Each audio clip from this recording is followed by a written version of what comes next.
سالار آپ کی وجہ سے خوار ہو رہا ہے.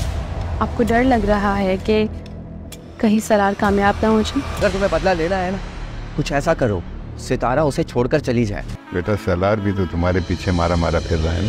ناظرین، ڈرامہ سیریل کفارہ کی آنے والی ایپیسوڈ بہت ہی زیادہ زبردست ہونے والی ہے. نیکسٹ ایپیسوڈ میں آپ دیکھنے والے ہیں کہ ستارہ نے طاہر سکندر کی نظر میں یہ ثابت کر دیا ہوتا ہے کہ سالار اس سے محبت کرتا ہے، کیونکہ سالار نے سلمان کو جو پراپرٹی دی تھی وہ ستارہ جا کر طاہر سکندر کو واپس کر دیتی ہے، اور ستارہ طاہر سکندر کو یہ بات بھی کہتی ہے کہ سالار کی ماں سالار کو خود سے دور کر رہی ہے. طاہر سکندر جواب دیتا ہے کہ وہ تمہاری وجہ سے ہم سے دور ہو رہا ہے. ستارہ طاہر سکندر کو جواب دیتی ہے وہ میری وجہ سے دور نہیں ہو رہا، بلکہ وہ آپ کی وجہ سے خوار ہو رہا ہے، اور آپ کو اس بات کا ڈر بھی لگتا ہے کہ کہیں سالار کامیاب نہ ہو جائے، اسی لیے آپ اس کے راستے میں روڑے اٹکاتے رہتے ہیں. اور وہیں دوسری طرف سلمان نے جا کر صاحبہ کو کافی باتیں سنائی ہوتی ہیں. اس سے کہتا ہے کہ میں نے تمہارا ساتھ اس لیے نہیں دیا تھا کہ تم جا کر سالار کو ساری باتیں بتا دو. صاحبہ سلمان سے کہتی ہے میں تو صرف سالار کی مدد کرنا چاہتی تھی، لیکن وہ مدد کے قابل ہے ہی نہیں، بلکہ وہ تو دشمنی کے ہی قابل ہے. میں اب اس سے دشمنی ہی کروں گی. سلمان صاحبہ کو مزید بھڑکاتا ہے اور اس سے کہتا ہے کہ تم چاہتی ہو کہ تمہارا بدلہ پورا ہو جائے تو تم کچھ ایسا کرو کہ ستارہ سالار کو چھوڑ کر چلی جائے، کیونکہ سالار کسی بھی قیمت پر